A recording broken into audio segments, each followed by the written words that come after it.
અંકલેશ્વર તાલુકાના જૂના દીવા ગામે 27 તારીખના રોજ લાલ રંગના એક્ટિવા પર 3 અજાયમાં ઈસમો આવેલ અને તેમના દ્વારા એક બાઇક ચાલકને રસ્તો પૂછવાના બહાને એક્ટિવા પર બેસાડી એનું અપહરણ કરવામાં આવેલ, હવાવરૂ જગ્યા પર લઈ જઈ ચપ્પુ વડે પીઠના ભાગે ઈજા કરેલ અને બાઇક ચાલકના મોબાઈલ તથા 1700 રૂપિયા રોકડાની લૂંટ કરેલ।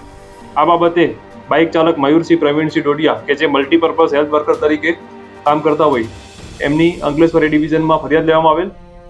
તેની એસપી શ્રી દ્વારા મયુર ચાવડા સરનાઓ દ્વારા અલગ અલગ ટીમો બનાવી ગુનો ડિટેક્ટ કરવા માટે માર્ગદર્શન આપેલ।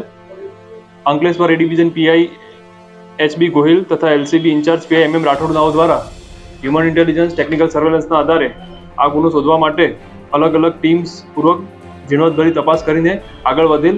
એ દરમિયાન પીએસઆઈ આર.કે. તોરાણી ભરૂચ જિલ્લા એલસીબી પીએસઆઈ નાઓને સ્પષ્ટ બાતમી હકીકત મળેલ।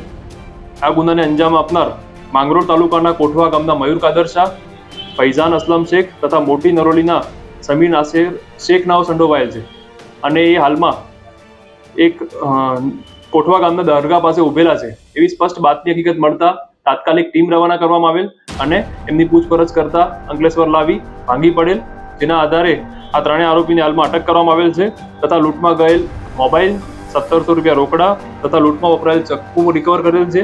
આ સાથે જ ફરિયાદીના ચૂંટણી card, driving licence, RC book તમામ ડોક્યુમેન્ટ્સ પણ એમની પાસેથી મળી આવેલ છે અને હાલમાં આગળ તપાસ કાર્યવાહી ચાલુ છે।